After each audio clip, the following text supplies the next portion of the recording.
Hallo meine lieben Freunde, willkommen zu Michael Grant Klartext. Heute zu einem Thema, das wieder mit SPD zu tun hat. Otto Wels, Held oder Verräter. Die Nationalsozialisten und die Deutschnationalen brachten das Ermächtigungsgesetz in das Parlament ein. Bis heute sieht sich die SPD ja in ihrer langen Traditionsgeschichte als Bollwerk gegen rechts. Dies wird vor allem daran festgemacht, dass die SPD die einzige Partei gewesen sei, die gegen Hitlers Ermächtigungsgesetz, was nicht richtig ist, wie schon erwähnt, weil auch die Deutschnationalen dieses Gesetz eingebracht haben, war es also nicht Hitlers Gesetz, sondern es war das Gesetz der NSDAP und der Deutschnationalen gemeinsam. Die SPD sei die einzige Partei gewesen, die gegen dieses Ermächtigungsgesetz gestimmt hatte.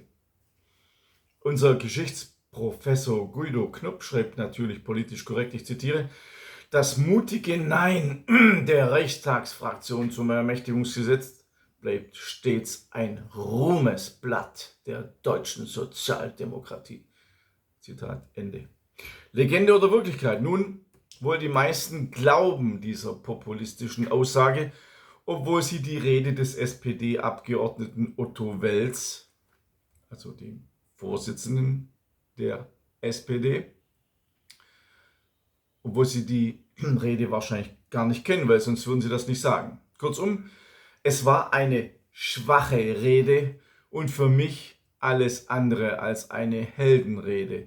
Wels bemühte sich nachzuweisen, wie national er selbst und die Sozialdemokratie sich seit 1918 verhalten hätten. Das hört man heute von den Sozis natürlich nicht.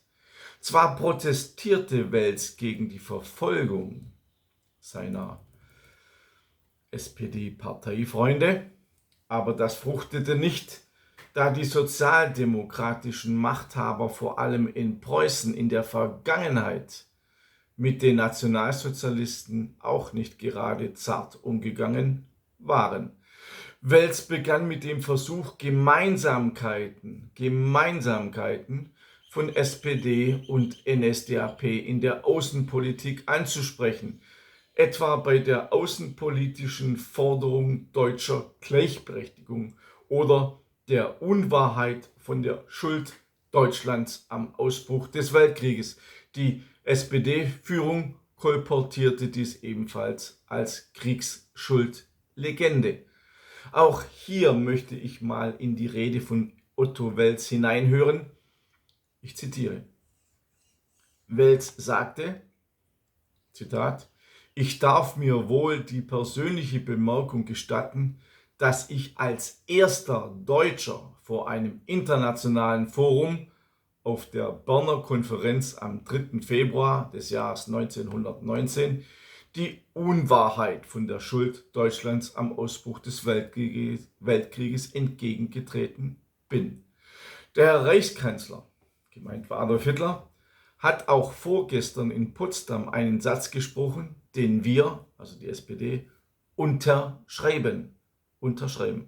Er lautet: Aus dem Aberwitz der Theorie von ewigen Siegern und Besiegten kam der Wahnwitz der Reparationen und in der Folge die Katastrophe der Weltwirtschaft. Dieser Satz gilt für die Außenpolitik, für die Innenpolitik gilt er nicht minder. Aus einem Gewaltfrieden kommt kein Segen. Zitat Ende.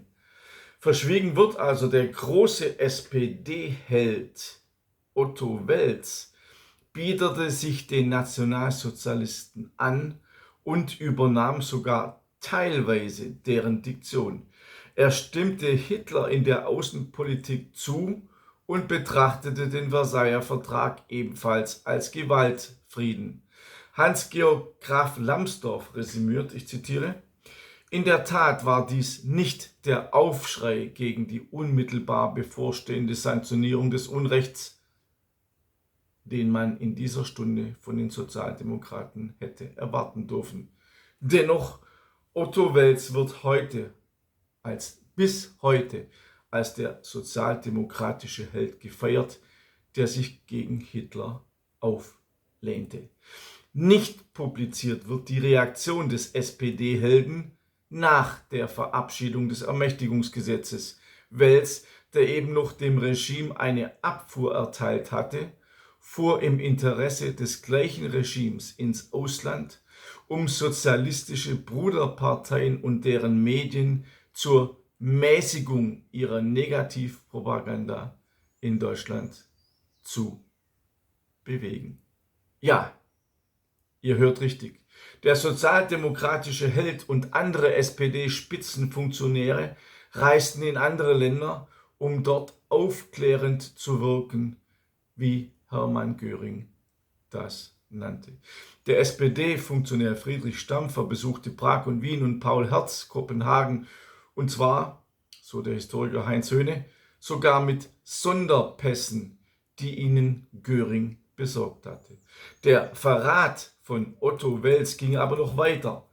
Als die Sozialistische Arbeiterinternationale SAI ihre Attacken auf das NS-Regime nicht einstellte, erklärte Wels seinen Austritt aus der Organisation. Später wollte er dies nur als persönliche Geste zu verstehen wissen. Doch auch die SPD begann sich anzupassen. In Landtagen und Stadträten trennten sich deutschsozialistische Gruppen von der Partei. Ende März 1933 sagte sich die größte Gewerkschaft, die ADGB, von der SPD los und feierte den 1. Mai, den die Regierung Hitler zum Feiertag des deutschen Volkes erklärt hatte, als Tag des Sieges. Und am Ende stimmte sogar die SPD-Reichstagsfraktion für Hitlers Außenpolitik. Verschwiegen wird also, der große SPD-Held Otto Wels legte sogar im Ausland ein gutes Wort für die NS-Regierung ein. Ihr könnt es nicht glauben. Alles dazu in diesem Buch. Ohne SPD wäre Hitler nicht an die Macht gekommen. Dieses Buch ist ein Longseller, schon viele Zehntausende Male verkauft. Das Buch ist gerade im Druck, weil die 3. Auflage hergestellt wird. Aber ihr könnt es trotzdem bestellen. Bestellt es, solange es noch gibt. In diesem Buch sind alle Quellen angegeben. Und ihr wundert euch vielleicht, warum das Buch noch nicht weggeklagt worden ist. Ja klar, weil die Quellen, viele Quellen stammen von der SPD selbst. So arbeite ich. Mehr zur SPD im Nationalsozialismus erfahrt ihr in meinem sehr, sehr umfangreichen Buch Adolf Hitler, eine Korrektur, Band 2.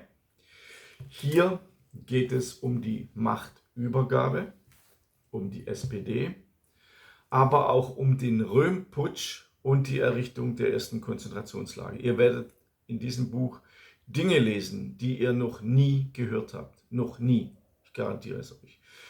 Alles abgesichert mit 2100 verifizierten Quellen.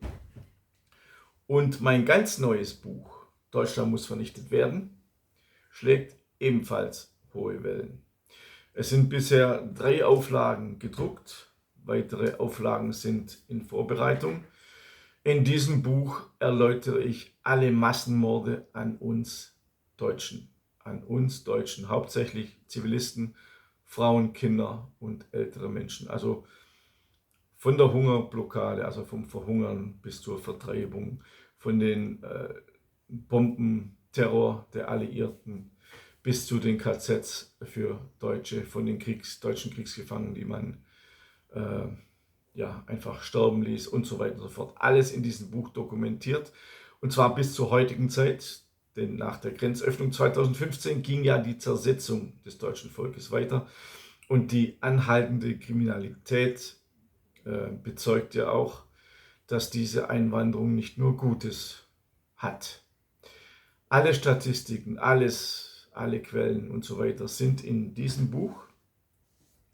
Besorgt es euch, weil wir wissen nicht, wie lange es das Buch noch geben wird. Abonniert auch meinen Telegram-Kanal. Ich sage es immer und immer wieder. Wenn ich eines Tages hier auf YouTube nicht mehr bin, was macht ihr dann? Dann steht ihr da. Also, abonniert mich auf Telegram, mein Telegram-Kanal. Dort bin ich täglich mit Audionachrichten, mit neuen Videos, mit Videos, die ich hier nicht veröffentliche und so weiter und so fort. Also bitte meinen Telegram-Kanal abonnieren und auch meinen kostenlosen Newsletter auf www.michaelkrant.de. Alle Links dazu sind unten angegeben. Ich bleibe standhaft, ich werde weiterhin für unsere Großmütter und unsere Großväter kämpfen, dass dieses Andenken an unsere Toten jetzt endlich mal geschieht. Ich wünsche euch alles Gute, bis zum nächsten Mal. Euer Michael Krant.